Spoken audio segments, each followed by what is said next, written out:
Hey guys, and welcome back to TEW. We are, of course, Classic Championship Wrestling, and this is our local to global. If you missed the last episode, it was the end of the month and the end of the year, so we went over our wrestlers and just like a year-end awards, essentially.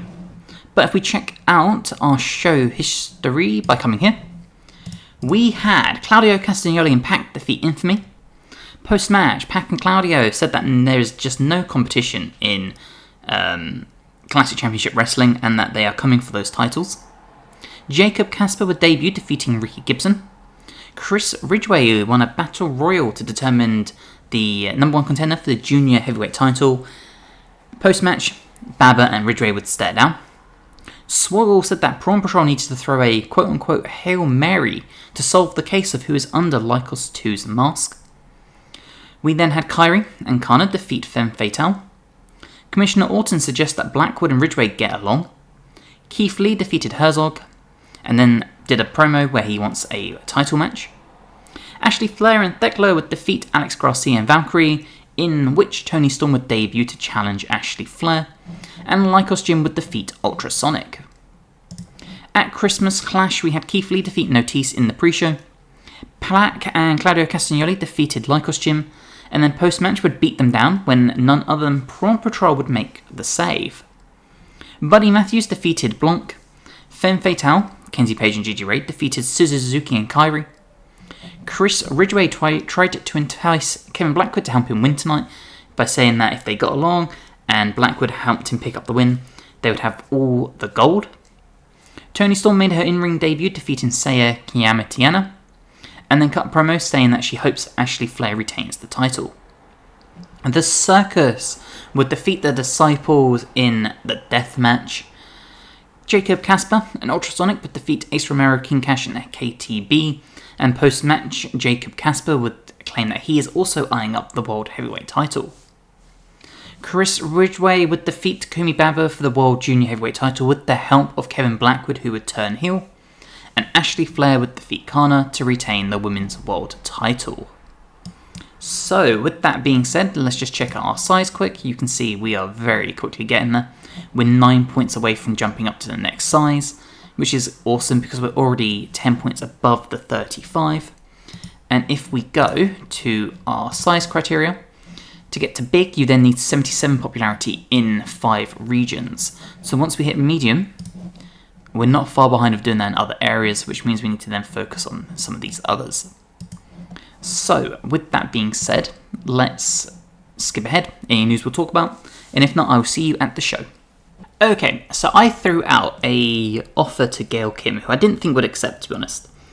I made an exclusive written contract for $400 per show.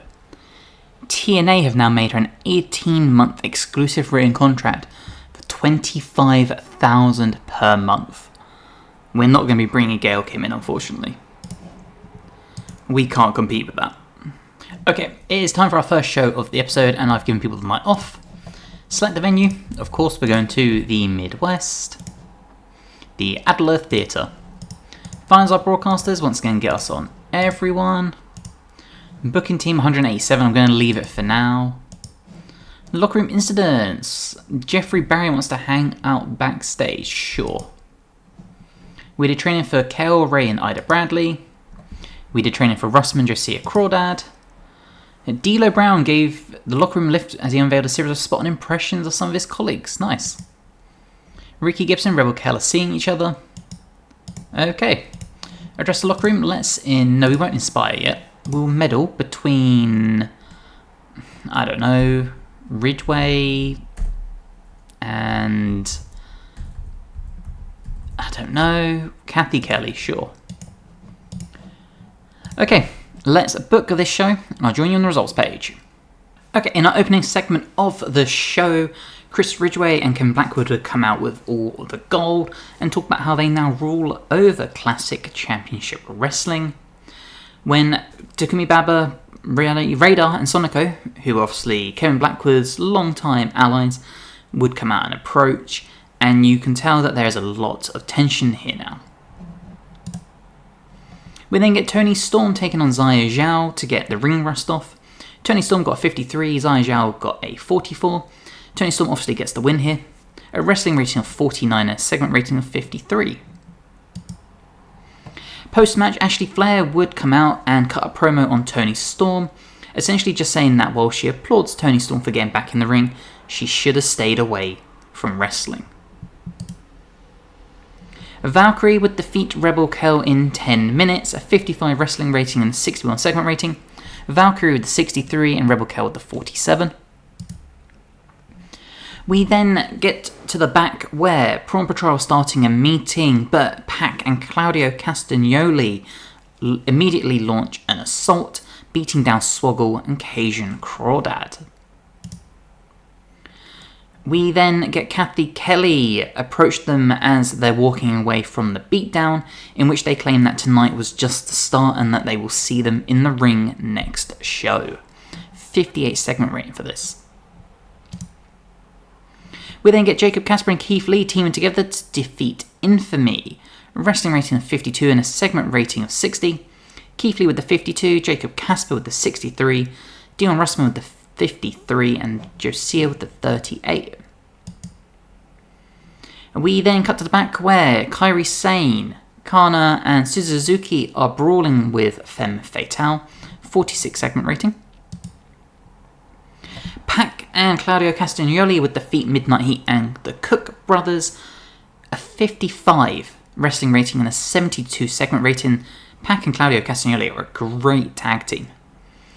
Claudio got 67, Pac got an 86, Eddie Pearl with the 58, Ricky Gibson with the 56, and Brian Cook with the 33, and Kevin Cook with the 32.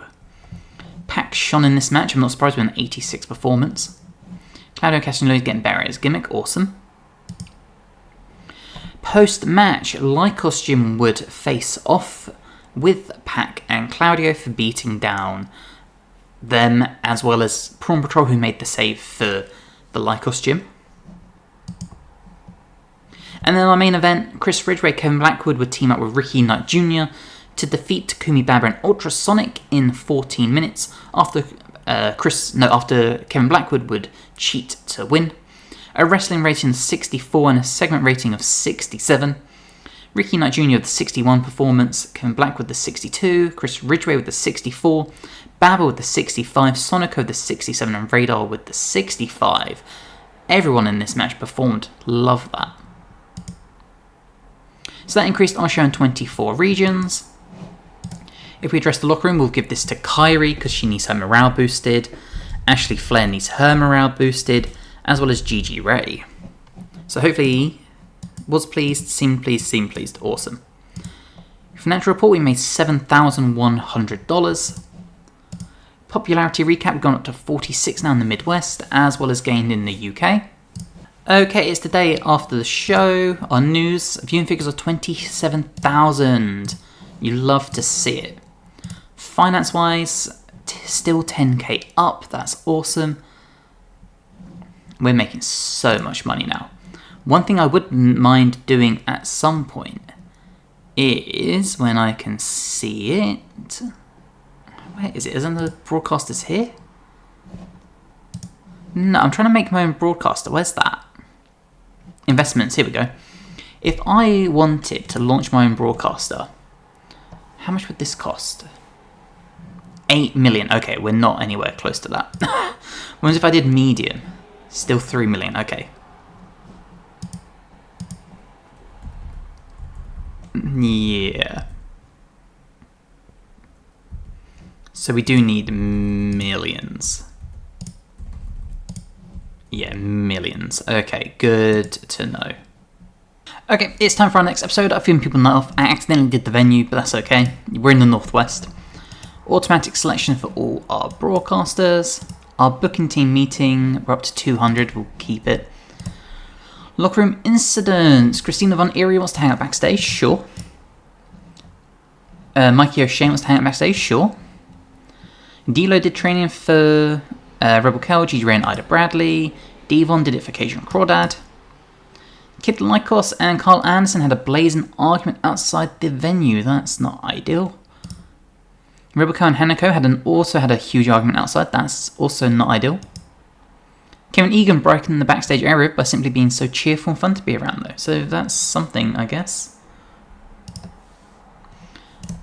Oakley dokley. Address the locker room, let's inspire.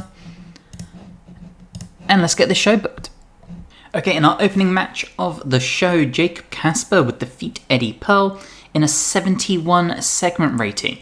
That's insane. A 64 wrestling rating. Jacob Kasper got a 73, Eddie Pearl got a 55. Holy hell. We then cut to Gia Miller, who's got the Disciples next to her, who's basically cutting a promo saying that now that Drexel and the Circus is gone, no one will stop them and that Classic Championship Wrestling will be theirs. Pac and Claudio Castagnoli would take on Paw Patrol in a very quick match in which Claudio Castagnoli and Pac would just dominate it. 57 wrestling rating, a 68 segment rating. Claudio got 68, Pac with the 87, Cajun Crawdad with the 41 and Swoggle with the 31. Post-match, Pac and Claudio Castagnoli would continue their beatdown. However, Lycos Jim would return the favour to Paw Patrol and make the save.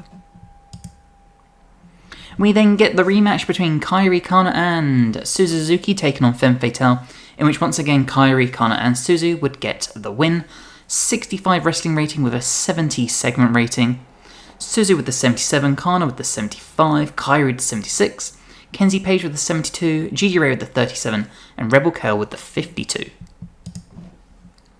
We then get Toni Storm teaming up with Valkyrie to take on Thekla and Serena Deeb, in which Toni Storm and Valkyrie would get the win. A wrestling rating of 65 and a segment rating of 66. Valkyrie got a 75, Toni Storm got a 58, Serena Deeb got a 63, and Thekla got a 65. So Toni Storm's lost that ring rust, thankfully, so we just need to hopefully get a few more matches. We then have Toni Storm cut a promo on Ashley Flair, who was at ringside for the tag match, basically claiming that she's going to break her spirit and her body and take the title from her. We then get Blanc taking on Buddy Matthews, in which Buddy Matthews would get the win in 12 minutes, a 49 wrestling rating and a 56 segment rating. Blanc got a 44 and Buddy Matthews got a 53. And in our main event, the rematch between Kevin Blackwood and Chris Ridgway in Ultrasonic, in which Blackwood and Ridgway would retain the tag team titles. A wrestling rating of 69 and a segment rating of 72. Kevin Black with the 65, Chris Ridgway with the 65, Radar with the 72, and Sonico with the 72 as well. What a show. Overall show of 64, we had 3 70+ rated matches. We had 66 as well, not too bad. Oh, and a 68. We almost had 5 70 rated matches or above. If we address the locker room, we'll do the same thing we have been doing in recent times to fix these people's morale. Hopefully it is working. Seemed pleased, was happy, was pleased. Financial report, we made another 25 grand. Popularity recap, we're gaining again. Awesome. Okay, that is the end of the episode and the end of the month, so let's go over some stuff. We had 27,000 viewing figures. I didn't see any point in going over that when it was only 1 day removed. Finance-wise, we made $42,000 though, which is awesome. We are making just such a killing now. Morale issues still for some of the people, which is okay. I don't care about Eric Cannon's morale. It's whatever. Creative. Jacob Kasper still isn't in our franchise players. Or in our showstoppers or ring generals, but that's okay, because he's still got some time for improvements. But that was the episode, so I really hope you have enjoyed. If you have, please drop the episode a like, it helps us tremendously, and subscribe to the Wrestling Hideout for all your wrestling needs, whether it is TEW, fantasy bookings, predictions, reviews, podcasts, or other wrestling games. We have everything, and hopefully I will see you in the next one. Bye guys.